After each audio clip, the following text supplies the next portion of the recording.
está a reagir a uma ferida e a um medo muito mais antigo. O trauma não é um evento em si, é o que acontece dentro de nós em resposta a esse evento. Aqui, efetivamente, o trauma não é de todo uma experiência rara. O cérebro de um bebê é como uma esponja e a negligência foi a categoria mais comunicada. Eu, enquanto criança, se me tratarem bem, eu vou pensar bem de mim, porque aquela criança cresce a acreditar que errar é mau. Algo que aconteceu na minha vida fez-me ser esta pessoa. Sejam bem-vindos ao Fala Mafalda, um podcast sobre o que pensamos, sentimos e às vezes não conseguimos dizer. O meu nome é Mafalda Gomes e bora lá começar a falar. Então, terceiro episódio, eu confesso, eu odeio admitir isto, mas isto é a segunda vez que eu estou a gravar.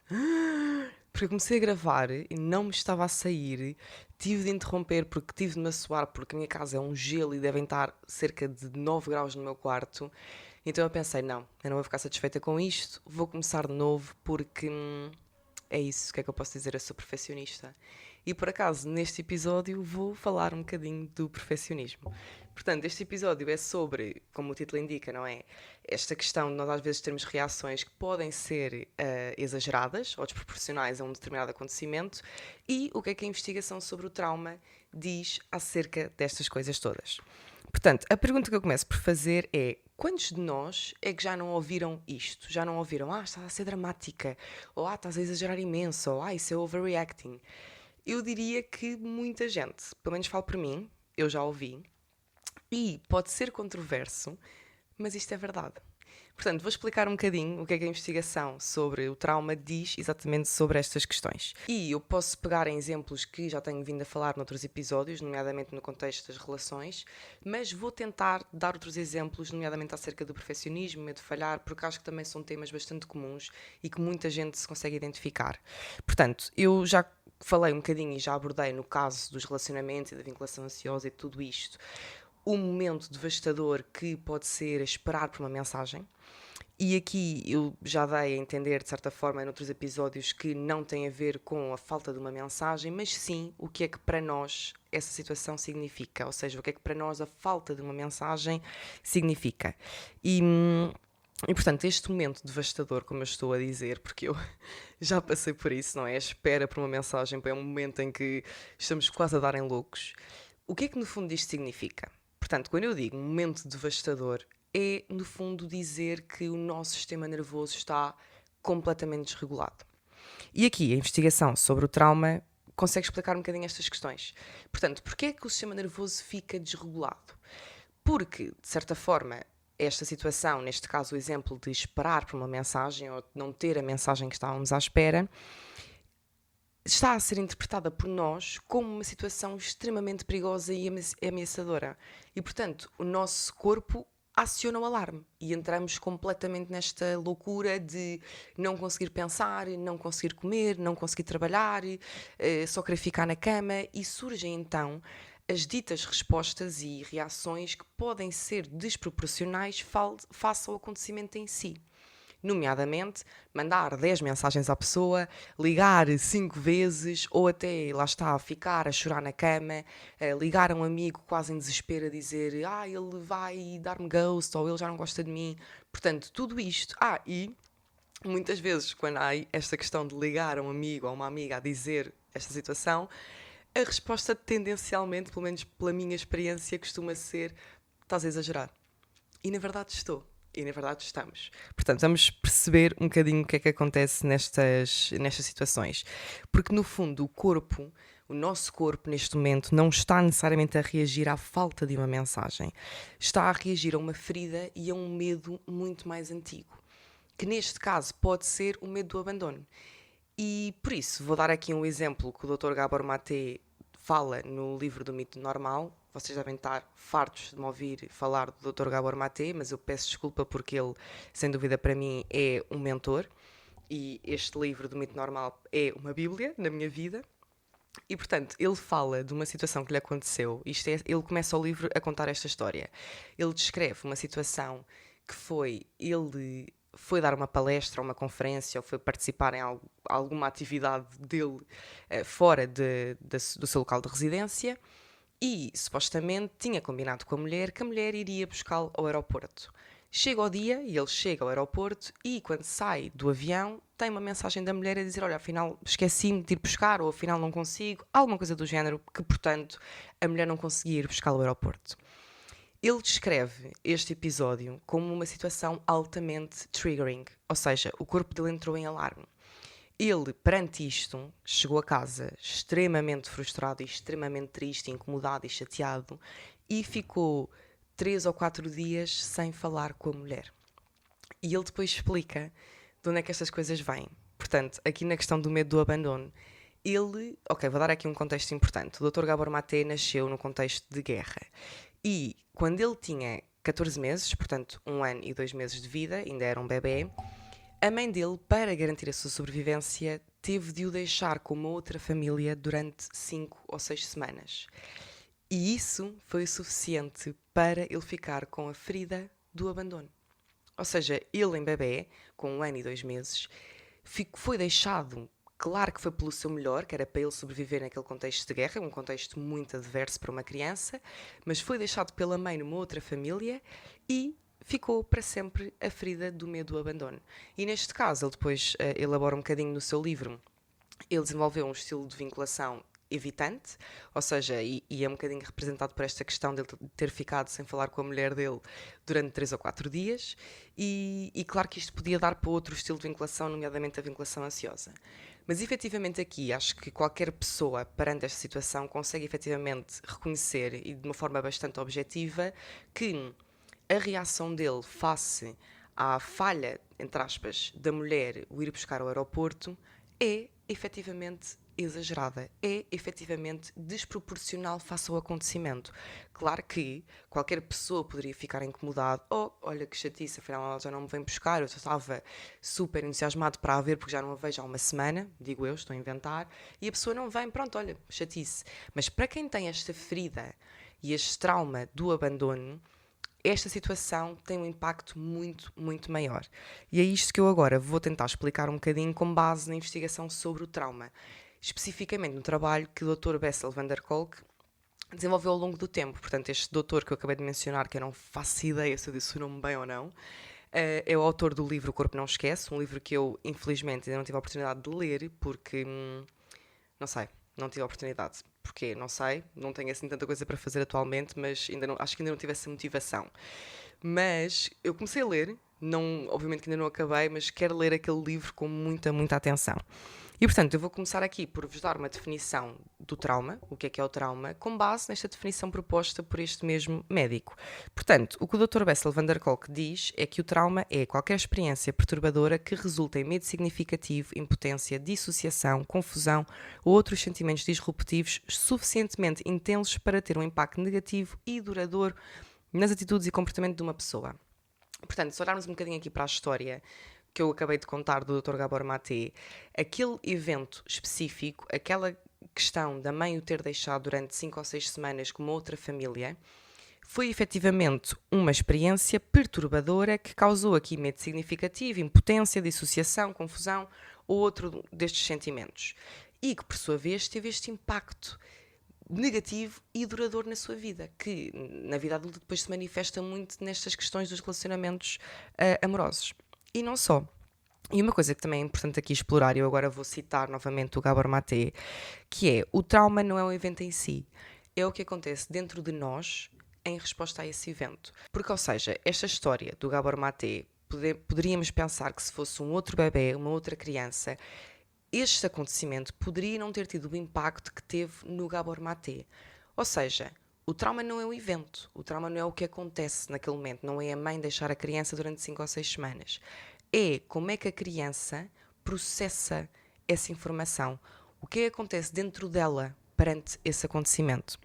E isto, obviamente, que me leva aqui para outra questão, que é aquilo que é um trauma para uma pessoa, pode não ser para outra e vice-versa. Portanto, o trauma é uma experiência subjetiva. É aquilo que eu, enquanto bebê, criança, adolescente, adulto, interpreto de uma situação. E, portanto, como é que tudo isto funciona? Ou seja, é uma parte primitiva do nosso cérebro que se chama amígdala, que interpreta se uma determinada situação é perigosa ou é segura. E é a amígdala que, depois de interpretar a situação, comunica a outras partes do corpo e ativa-se a resposta fight or flight, portanto luta ou fuga, que visa exatamente garantir a nossa sobrevivência.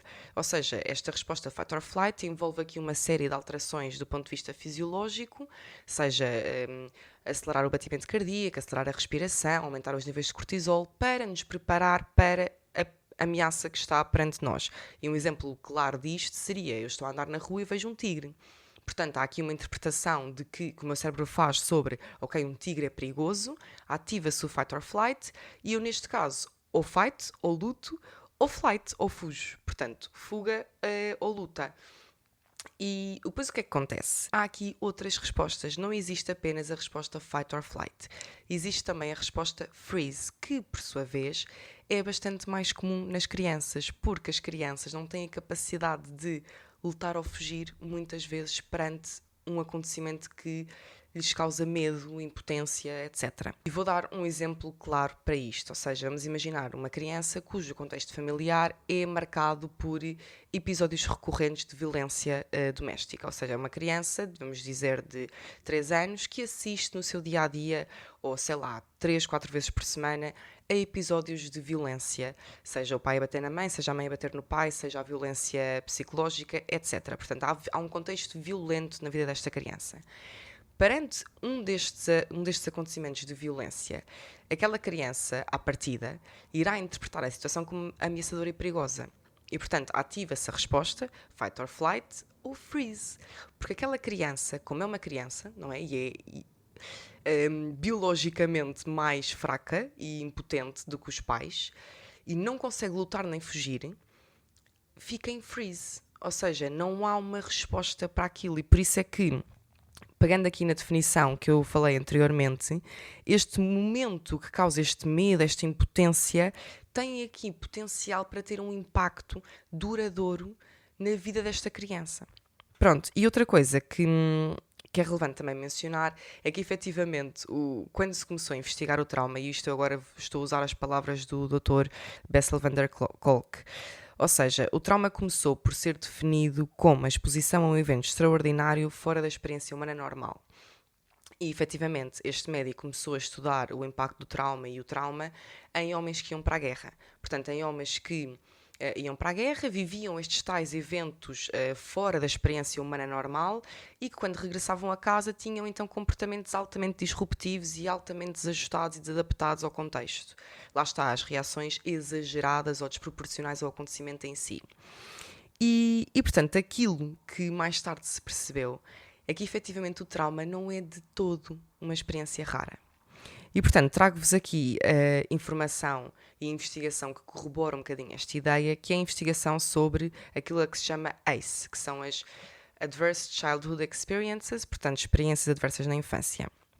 E, basicamente, a investigação sobre isto, que já dura há muitos anos, identificou 10 tipos de experiências adversas na infância, nomeadamente abuso físico, abuso emocional e abuso sexual, depois negligência física e negligência emocional, e depois, no contexto da disfunção familiar, temos violência doméstica, pais ou cuidadores com problemas de abuso de substâncias, pais cuidadores com doença mental grave e pais cuidadores presos, e ainda a separação ou divórcio conflituoso dos pais.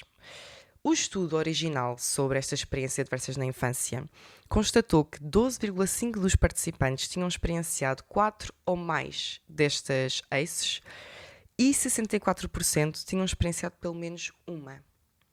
Ou seja, repito, o trauma não é de todo uma experiência rara, não é aquilo que se acreditava ser eventos extraordinários, fora da experiência humana normal. Não, é mais comum do que se pensa. Aliás, globalmente, há dados que sugerem que 60% da população mundial experienciou pelo menos uma experiência adversa na infância. Eu posso-vos dizer que sim, isso aconteceu comigo. Pelo menos aqui algumas aconteceram. E, portanto, também há aqui outra questão importante, que é: quanto mais nova é a criança, maior é o impacto. E eu não me esqueço de uma cadeira que eu tive no primeiro ano do mestrado, que era efetivamente sobre maltrato infantil, em que nós vimos um mini documentário no YouTube que falava efetivamente sobre isto.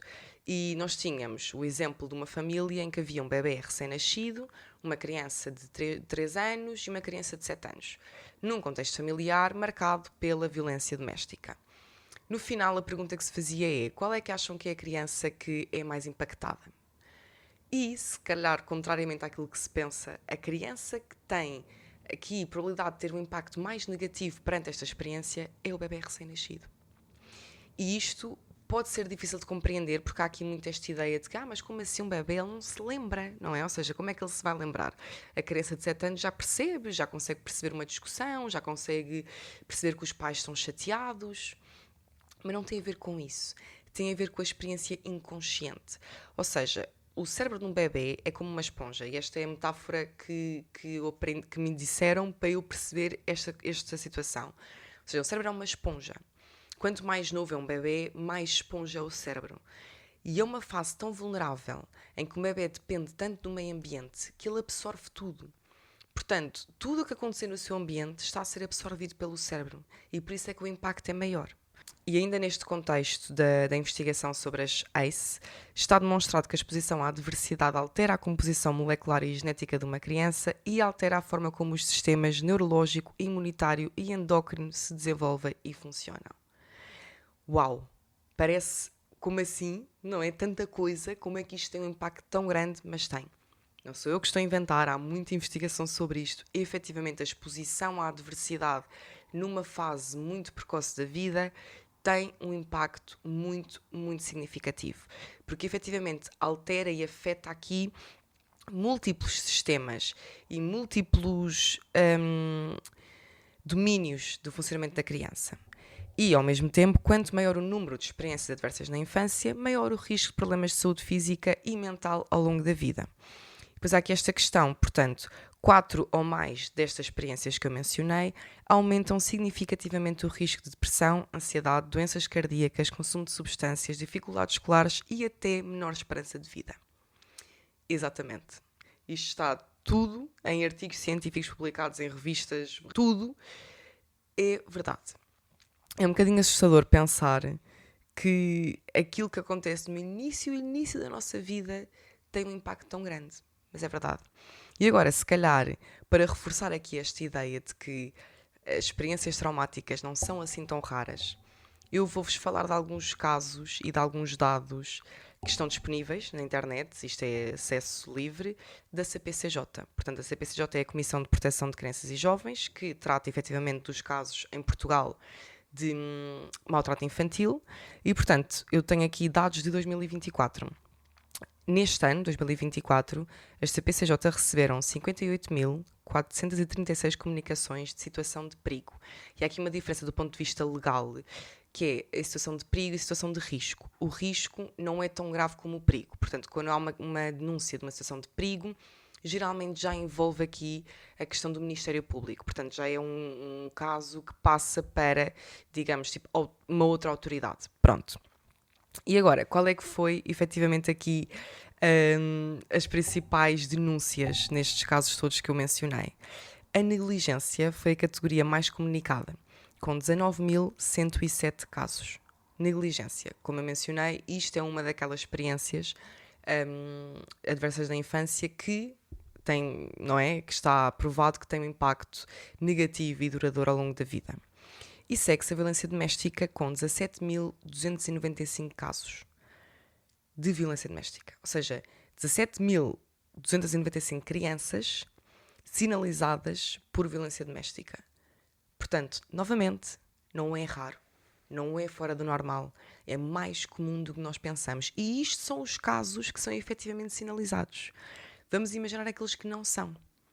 Porque efetivamente há questões que nem se consegue identificar, nem se sabe, e muitas vezes a maior parte das denúncias até são feitas pelo contexto escolar, pela escola. E eu, pronto, fiz o meu estágio curricular numa escola e posso dizer e posso partilhar que nem todos os profissionais estão preparados ou estão conscientes daquilo que são os sinais e indicadores de maltrato infantil. Eu estava porque isto foi o meu mestrado e eu tinha este conhecimento, mas nem toda a gente está. Portanto, é muito, muito importante informar as pessoas que trabalham com crianças no seu dia-a-dia de quais é que são estes sinais e indicadores de maltrato, porque, lá está, tem um impacto muito significativo ao longo da vida. E, portanto, como eu mencionei também há pouco, quanto mais nova a criança, maior é o impacto. E, neste caso, na categoria da negligência, apurou-se que a faixa etária de crianças mais novas, portanto dos 0 aos 5 anos, foram os que tiveram os números mais significativos, do 0 aos 5. E o mesmo para a violência doméstica. Portanto, foi neste escalão etário, dos 0 aos 5 anos, que houve mais casos e mais sinalizações de violência doméstica. Portanto, mais grave ainda é, certo? Não descredibilizando crianças mais velhas, mas, como eu disse, quanto mais nova a criança, maior o impacto. E o impacto é sempre negativo. Aqui não é possível haver um impacto positivo, logicamente. E é isso. Estes dados eu acho que reforçam bastante bem a ideia do Dr. Bessel van der Kolk que o trauma não é raro. O trauma está presente em múltiplas famílias da nossa sociedade. E não é só em Portugal, é no mundo inteiro. Bem, então mas agora vou entrar aqui na parte mais interessante, que é efetivamente como é que o trauma se manifesta. Ou seja, com base nas nossas experiências, nas primeiras experiências, o cérebro vai criando um mapa que nos ajuda a guiar a nossa vida. E isto eu já expliquei um bocadinho até no contexto da teoria da vinculação, porque esta teoria explica bastante bem a forma como as primeiras relações ajudam a criança a construir a sua visão do mundo, de si própria e dos outros. Portanto, é aqui as primeiras experiências que têm um impacto bastante significativo. E, efetivamente, há aqui a questão de que eu, enquanto criança, se me tratarem bem, eu vou pensar bem de mim. Se me tratarem mal, eu vou pensar mal de mim. Ou seja, se eu cresço a ouvir que sou corajosa, que sou inteligente, que sou linda, que foste a melhor coisa que me aconteceu, eu vou crescer a acreditar nisso e vou ser uma pessoa que tem uma visão muito positiva de si própria. Mas se a crescer eu fui uma criança que ouviu não devias ter nascido, não tive uma carreira por tua causa, fazes tudo mal, só me incomodas, eu vou crescer a acreditar que eu tenho algo profundamente errado comigo. Mas nem é preciso ir assim tão longe, não é preciso haver este nível de discurso tão depreciativo para uma criança acreditar que tem algo de errado com ela. E agora vou ler aqui uma passagem do Mito do Normal, bom dia, não surpreende ninguém, oh meu Deus, que diz o seguinte: a afirmação "os meninos bonzinhos não fazem birras", dita com aborrecimento, transporta uma ameaça que, não sendo propositada, é extremamente eficaz, que é: as crianças que fazem birras não são amadas. A criança pode interiorizar a ideia de que só é digna de ser amado quando faz as coisas bem, lançando as bases para uma vida de perfeccionismo, desligada da parte vulnerável de si, que precisa de saber que há espaço para falhar. E ele acrescenta: é importante perceber que muitos dos traços de personalidade que passamos a considerar como "isto sou eu", e de que talvez até nos orgulhemos, carregam na verdade as cicatrizes daquele ponto muito distante em que perdemos a ligação connosco. Isto bate forte para mim.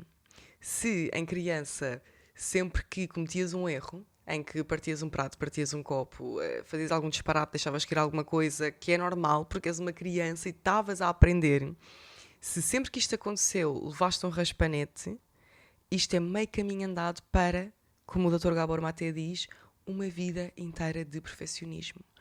Porque aquela criança cresce a acreditar que errar é mau, que falhar é mau e que não pode falhar.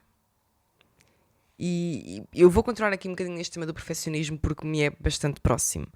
Mas aqui no fundo, as reações que nós agora temos na nossa atualidade estão efetivamente enraizadas em experiências do passado, em experiências da infância. E nós continuamos a reagir a stressores moderados, coisas do dia-a-dia, como é o exemplo do Gabor Maté da mulher não ter ido buscar ao aeroporto. Continuamos a reagir a estes pequenos stressores como se a nossa vida estivesse em perigo. E daí eu ter começado este episódio por dizer que as reações são de facto exageradas, porque de facto naquele momento o corpo acha que está em perigo, porque de facto não refletem de todo aquele momento nem aquela situação. A reação que o Gabor Maté teve à mulher não ir buscar ao aeroporto não reflete aquele momento, reflete algo mais profundo, reflete uma ferida e um trauma e um medo mais antigo. E isto é importante refletir, porque, e ele também diz uma coisa interessante que é, quando nós somos triggered e se toca numa ferida ou num medo mais antigo, nós não agimos consoante a idade que temos atualmente, agimos consoante a idade que tínhamos quando essa ferida foi formada. E isto para mim faz tanto, mas tanto sentido, porque, falando da minha experiência pessoal, e pegando aqui no exemplo da vinculação ansiosa e de esperar por uma mensagem, um exercício que eu comecei a fazer quando eu ficava neste estado de alarme total, quando não tinha uma resposta a uma mensagem, era pensar: que idade é que eu sinto que eu tenho? Sinto que sou uma falda de 25 anos, quase 26, que tem um podcast, que dá palestras, que tem um mestrado feito, ou sinto que tenho tipo 7, 8 anos e tenho medo de estar sozinha? Muitas vezes, quase todas, não quero ser absolutista, mas todas, não era a primeira. Não, eu não me sentia uma fala de 26 anos, mulher, forte, capaz. Sentia-me uma criança abandonada, com medo do que poderia acontecer, com medo do que é que a pessoa poderia dizer. E isto é interessante refletir, porque se tu és uma pessoa que tem uma reação visceral, tem esta reação desproporcional a um determinado acontecimento, seja uma crítica, seja uma má nota de um teste, ou seja alguém me dizer que eu fiz alguma coisa de errado, o mais provável é que essa reação não seja sobre estes exemplos que eu dei, sobre a crítica, sobre ter feito algo de mal no trabalho, ter tido uma má nota, tem muito mais a ver sobre o que é que cada uma destas coisas significa para nós. E portanto, vou dar um exemplo. Imaginando que eu estou no trabalho ou estou na faculdade e alguém me diz que eu fiz algo mal, que aquilo que eu fiz não está correto. E já me aconteceu, já tive uma reação emocional bastante intensa. Já me aconteceu chorar e ficar altamente frustrada, pensar, ok, não quero fazer mais, vou desistir, ou até começar uma discussão com a pessoa. Ou seja, uma reação que é claramente desproporcional ao evento em si. E porquê? Porque isto não vem do nada, como eu tenho vindo a dizer, isto não vem do nada. É porque toca numa ferida. É porque toca num medo mais profundo. Se isto acontece, nomeadamente nestes contextos, quando alguém te diz que tu falhaste e tens estas reações, tu não estás maluco. É o teu corpo a agir como se ainda estivesse em perigo. Porque se calhar numa altura, falhar significava mesmo que estavas em perigo. E quando nós começamos a perceber quais é que são as nossas feridas, medos e traumas, temos poder para fazer algo em relação a isso. Ou seja, em vez de assumir só, pronto, eu sou assim, eu irrito-me facilmente, eu não gosto quando falho, eu não gosto quando me criticam, não é tão libertador como perceber efetivamente que, ok, eu tive esta reação porque isto me tocou nesta ferida e porque o meu corpo acha que eu estou em perigo e porque isto numa altura significou que eu estava em perigo. E uma forma interessante de nós conseguirmos, se calhar, começar a tentar perceber quais é que são os nossos medos e os nossos traumas e as nossas feridas é um exercício simples, que é o exercício de o que é que significa. E vou dar aqui exemplos. Por exemplo, fiquei super triste, frustrada, irritada ou zangada porque o meu chefe não gostou de um projeto que eu fiz. E o que é que o chefe não ter gostado do projeto significa? Ok, significa que eu fiz algo de mal. E o que é que ter feito algo de mal significa? Significa que falhei. E o que é que ter falhado significa? Significa que não tenho valor ou que não sou suficiente. Muitas vezes chegamos aqui a esta crença mais profunda. E, ou seja, o problema nunca foi só o meu chefe não gostou e eu fiquei triste. Porque se causa em nós uma reação tão visceral e tão ativa e tão difícil de gerir, é porque há algo mais profundo. E muitas vezes é estas coisinhas. Vou dar outro exemplo. Estou triste porque ele não me mandou mensagem. Mas o que é que significa ele não ter mandado mensagem? Significa que perdeu o interesse. E o que é que ele perder o interesse significa? Significa que eu fiz algo de errado. E o que é que significa isso? O que é que significa ter feito algo de errado? Significa que eu não sou suficiente. Isto, malta, isto é sobre mim, ok? Eu não estou a inventar, eu estou a dar exemplos meus. E aconselho a quem estiver desse lado a ouvir que tente fazer este exercício, porque eu garanto-vos que nunca é só sobre ele não ter mandado mensagem, que nunca é só sobre, mas eu não gosto de falhar. É mais profundo do que isso. E olhem, grande parte do conhecimento que eu tenho sobre mim e desta autoconsciência veio de, obviamente, terapia e ter uma psicóloga, mas veio destas leituras. Portanto, eu recomendo, leiam O Corpo Não Esquece, do Dr. Bessel van der Kolk, leiam O Mito Normal, do Dr. Gabor Maté, ou então vejam entrevistas deles, vejam podcasts, porque isto ajuda tanto. E eu, já há uns tempos, que numa palestra mencionei esta questão de aquilo que eu acredito, sempre acreditei sobre mim, de pronto, eu sou assim, eu sou mais preocupada, eu sou mais organizada, eu gosto de tudo planeado, eu gosto de não sei o quê, eu sou perfeccionista, eu sou assim. Não. Não é só porque eu sou assim, eu não nasci a ser assim. Algo que aconteceu na minha vida fez-me ser esta pessoa. E isto, quando eu falo destas coisas todas, eu falo de coisas que obviamente nos causam algum nível de sofrimento. Eu não estou a dizer se uma pessoa é perfeccionista e organizada, mas isso corre-lhe super bem, não lhe causa qualquer tipo de desconforto, nem qualquer tipo de sofrimento emocional. Ok, eu estou a falar em situações em que isso nos causa aqui algum prejuízo, em que se calhar eu durmo mal por causa disso, em que se calhar eu fico estressada o dia inteiro, em que eu acabo por ter discussões com o meu namorado, com as minhas amigas. Estão a perceber? É nestes momentos que se calhar faz sentido pensar, ok, estas reações vêm de onde? Não é só sobre isto, não é só sobre alguém dizer que estás errado. Não sei se isto faz sentido ou não sei se gostei muito deste episódio ou não, e nem sei se vou publicar. Agora fiquei eu bastante triggered, porque eu acho que isto me correu super mal. E a minha vontade é partir a câmara. Bem, chegamos ao fim deste episódio, espero que tenham gostado. Eu acho que não gostei assim tanto, eu vou ter dificuldade a editar isto e a ver como é que isto ficou. Muito provavelmente já estou a pensar que se calhar volto a gravar amanhã, porque o meu perfeccionismo não me permite fazer uma coisa que eu não acho que esteja bem. E eu não estou a dizer que isto está bem, eu não estou a dizer que estou certa, é algo que eu também ainda estou a trabalhar em mim, esta questão de ter medo de falhar, de ser perfeccionista, de querer tudo muito, muito impecável. Isto é algo que me prejudica, sim. E posso-vos dar aqui o exemplo de como é que isto me prejudica, porque eu estou neste momento há 2 horas a gravar isto, porque eu gravei a primeira vez e agora estou a gravar a segunda, 2 horas do meu tempo perdidas, que se eu neste caso não gostar e for gravar amanhã, é só uma grande dor de cabeça. Isto é prejuízo e eu fico-me a sentir mal. Eu vou acabar isto, eu vou desligar a câmera, vou desligar o computador e vou pensar, fogo, que bela porcaria. Pronto, eu própria também estou a tentar fazer diferente, ser diferente, estou neste processo de desenvolvimento pessoal, não é fácil, não é de um dia para o outro e é isso, mantenham-se fortes, já não sei o que é que eu estou a dizer, eu estou a odiar todos os segundos deste episódio, oh meu Deus. Malta, já não vai dar, vou ter de desligar, ok? Estou altamente triggered. Enfim, beijinho.